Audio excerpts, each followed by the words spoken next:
हे friends, welcome. कैसे हैं आप सब? आशा है आप सभी स्वस्थ होंगे।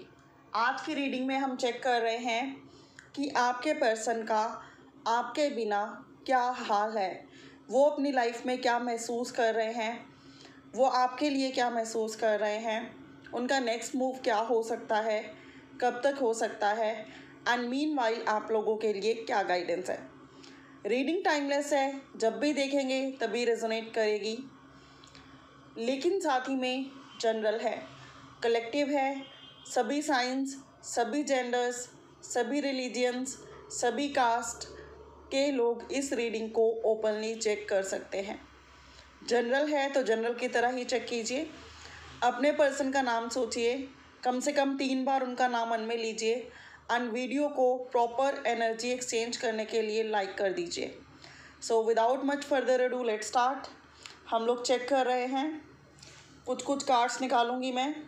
सबसे पहले आपके कनेक्शन के बारे में कुछ इंपॉर्टेंट बातें हम चेक करेंगे सो दैट आपको मोर क्लैरिटी मिले कि ये रीडिंग आपकी ही है या किसी और ग्रुप की आई है। तो फर्स्ट कार्ड है हमारा जस्टिस। देन है हमारा the wheel of Fortune.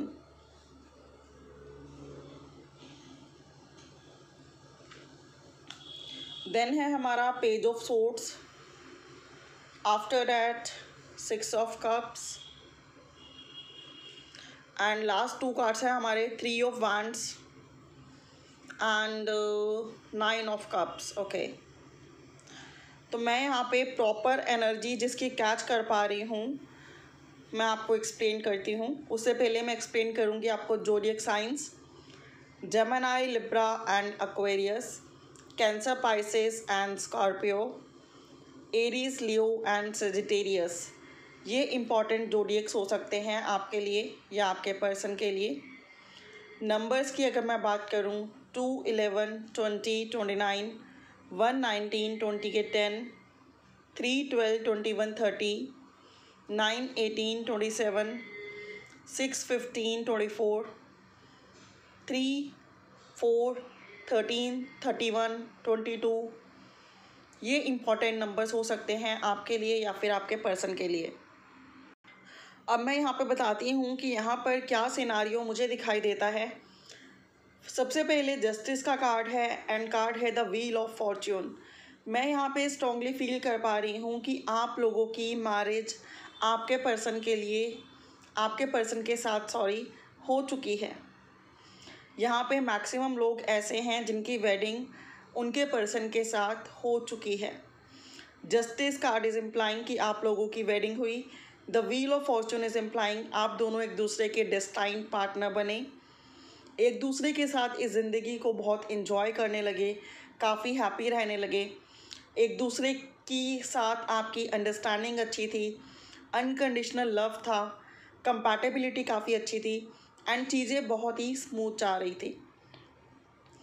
And जब चीज़ें बहुत ज़्यादा स्मूथ जाएं तब अक्सर किसी तीसरे की नज़र लग जाती है और आपके हस्बैंड या फिर आपके वाइफ के साथ आपके फिर धीरे धीरे जैसे जैसे टाइम निकलने लगा with the card of page of swords आप दोनों के बीच में आर्ग्यूमेंट्स होने लगे।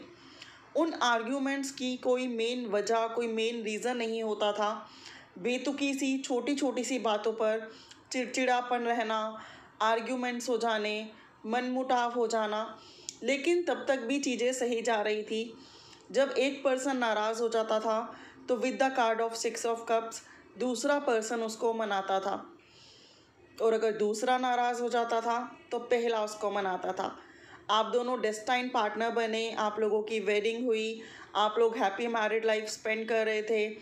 फिर धीरे धीरे बेतुकी सी नॉनसेंस सी बातों पर आर्ग्यूमेंट्स होने लगे, लेकिन तब भी चीज़ें अंडर कंट्रोल थी क्योंकि एक दूसरे की नाराज़गी को दूसरा पर्सन वैल्यू करता था या करती थी और एक दूसरे को मनाकर दोबारा से चीज़ों को स्मूथ किया जाता था। लेकिन ये छोटे छोटे झगड़े पता नहीं कब इतने बड़े झगड़ों में बदल गए कि आप लोग सेपरेशन में चले गए with the card of 3 of wands. आप लोग सेपरेटेड हो गए, आप लोगों में दूरियां हो गई। आप लोगों की प्यार भरी ज़िंदगी को किसी की नज़र लग गई। ऐसा भी हो सकता है कि किसी के एक बच्चे हों या 2 बच्चे हों या फिर नहीं भी हों, एंड आफ्टर मैरिज आप लोग सेपरेशन में हैं। एंड अब सिनारियो ये है कि आपके प्यारे से रिश्ते को किसी की इतनी बुरी नज़र लगी है जिसकी वजह से आप लोग सेपरेटेड हैं। आप अपने हस्बैंड या अपनी वाइफ के लिए क्यूरियस रहते हैं, अपने पर्सन के लिए क्यूरियस रहते हैं, उनके बारे में जानना चाहते हैं, समझना चाहते हैं कि उनकी लाइफ में आखिर चल क्या रहा है। और आपके पर्सन भी आपको मिरर करते हैं, वो भी आपको स्टॉक करते हैं, आपको स्पाई करते हैं, आपके बारे में जानना चाहते हैं, समझना चाहते हैं। दिखाते आपको ऐसे हैं, अगर आप खुद से कांटेक्ट करें, कि जैसे वो आपसे बहुत नाराज़ हैं और वो रिकन्सिलेशन और रीयूनियन के लिए बिल्कुल भी रेडी नहीं हैं।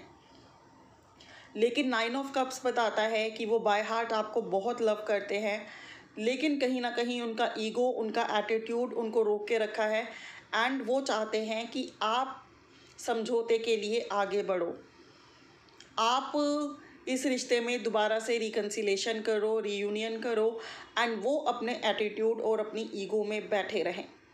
मतलब सब कुछ सेटल डाउन भी हो जाए एंड उनको झुकना भी ना पड़े। एंड कहीं ना कहीं मैं भी ये देख पा रही हूँ कि आप भी इस बार नाराज़ होकर बैठे हो और आप चाहते हो कि वो आपको मनाने आए और वो चाहते हैं कि आप उनको मनाने जाओ। तो कहीं ना कहीं चीज़ें रुकी हुई हैं, चीज़ें स्टक हैं, जिसकी वजह से आप दोनों ही परेशान हो। और अगर आपके बच्चे हैं तो वो भी काफ़ी ज़्यादा परेशान हैं, और आप दोनों की फैमिलीज, दैट मीन्स आपके पेरेंट्स, आपके सिबलिंग्स भी डिस्टर्ब हैं, एंड वो बाय हार्ट चाहते हैं कि आप लोगों का डिवोर्स ना हो, आप लोगों का जो सेपरेशन है वो ओवर हो जाए, एंड आप लोगों का रीयूनियन हो जाए, रिकन्सिलेशन हो जाए। अब हम मोर क्लैरिफाई करते हैं कि आपके बिना आपके पर्सन का क्या हाल है। 5 ऑफ पेंटिकल्स, आपके बिना आपके पर्सन टूट से गए हैं, उनका काम में बिल्कुल मन नहीं लगता, जिसकी वजह से फाइनेंशियल क्राइसिस वो फेस कर रहे हैं और काफ़ी ज़्यादा लो फील कर रहे हैं। डिवाइन से आप दोनों के रिश्ते की प्रेयर्स मांग रहे हैं, लेकिन एफ़र्ट्स नहीं लगा रहे हैं, क्योंकि कहीं ना कहीं उनके घर वाले उनको एफ़र्ट्स लगाने के लिए रोक रहे हैं, या फिर इनकी ईगो और इनका एटीट्यूड इनको एफ़र्ट्स लगाने के लिए रोक रहा है। द एम्प्रेस, अब इनका ईगो और एटीट्यूड विद टाइम कम होता हुआ दिखाई देता है, क्योंकि एम्प्रेस का कार्ड यहाँ पर आया है। तो जो ईगो या जो एटीट्यूड इनमें पहले था, आप लोगों का सेपरेशन इनका वो ईगो, वो एटीट्यूड कम कर रहा है। तो यहाँ पर मैं कह सकती हूँ कि कुछ चीज़ों को सुधारने के लिए ये सेपरेशन, ये पोज भी ज़रूरी था। अब आपके पर्सन आपको बाय हार्ट मिस कर रहे हैं, आपके लिए मदरली नेचर रख रहे हैं, लेकिन अभी भी कहीं ना कहीं उनके मन में ये विचार आता है कि क्यों ना शुरुआत आप कर दो और चीज़ें ऑटोमेटिकली सेटल डाउन हो जाएं। लेकिन पहले जितनी ईगो थी, पहले जितना एटीट्यूड था, उतना एटीट्यूड उनमें अभी नहीं है। डिवाइन की तरफ से उनको काफ़ी पनिशमेंट मिल रही है, उनकी फैमिली मेम्बर से अच्छे से नहीं बन रही है, उनका करियर अच्छे से नहीं चल रहा है, जिसकी वजह से वो काफ़ी स्ट्रगल कर रहे हैं। देखिए, तीनों ही कार्ड्स नेगेटिव आए हैं। वो काफ़ी अपनी लाइफ में जगल कर रहे हैं, बैलेंस बनाने की कोशिश कर रहे हैं। ना उनका करियर अच्छा चल रहा है, ना उनकी फैमिली के साथ अच्छी बन रही है। टॉरस, वर्गो, कैप्रिकॉर्न की भी एनर्जी आ गई है, और ना ही उनकी करियर में उनके कलीग्स के साथ, उनके आसपास के लोगों के साथ बहुत अच्छी बन रही है। 5, 14, 23 भी कई लोगों के लिए इम्पॉर्टेंट डेट्स या इम्पॉर्टेंट नंबर्स हो सकते हैं। मैं यहाँ पे देख पा रही हूँ कि आपके पर्सन आपके बिना बहुत दुखी हैं, बेसहारा हैं, अकेले कुछ भी हैंडल नहीं कर पा रहे हैं, बहुत परेशान हो रहे हैं। कुछ हेल्थ इशू जैसे पैरों में दर्द, कमर में दर्द, सर में दर्द, डिप्रेशन इनको परेशान कर रहा है।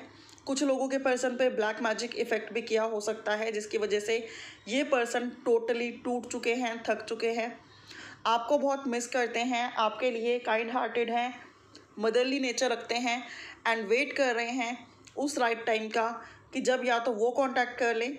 लेकिन इनकी प्रायोरिटी ये है कि आपका परिवार या आप इनसे माफ़ी मांग के रिकन्सिलेशन कर ले, जिसकी वजह से इनको अपनी फैमिली के आगे भी शर्मिंदा ना होना पड़े और सारी चीज़ें सॉर्ट आउट भी हो जाएं। ऐसी वाइब्रेशंस यहाँ पर काफ़ी स्ट्रॉन्ग है। इनका नेक्स्ट मूव क्या हो सकता है, हम चेक करते हैं। ओ माय गुडनेस, इनका नेक्स्ट मूव बहुत ही जल्दी ये आपकी तरफ एक्शन लेंगे। अगर आपने एक्शन नहीं लिया तो डेफिनेटली ये आपकी तरफ एक्शन लेंगे, क्योंकि ये आपके बिना बहुत ही इनकम्प्लीट फील कर रहे हैं and overburden and over stressed feel कर रहे हैं। कब तक लेंगे time frame? Next 3 to 4 months में ये पर्सन एक्शन ले सकते हैं रीयूनियन का। मीनवाइल आपके लिए क्या गाइडेंस है?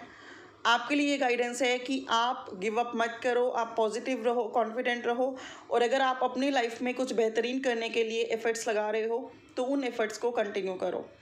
तो ये थी फ्रेंड्स आप लोगों के लिए रीडिंग। कैसी लगी आपको? पसंद है, रेजोनेट हुई है तो please like, share and comment. Thank you so much for watching. ज़्यादा क्लैरिटी के लिए you can book your personal paid readings too, जिसकी डिटेल डिस्क्रिप्शन बॉक्स में गिवन है। अभी के लिए इतना ही। Bye for now, have a good day and take care.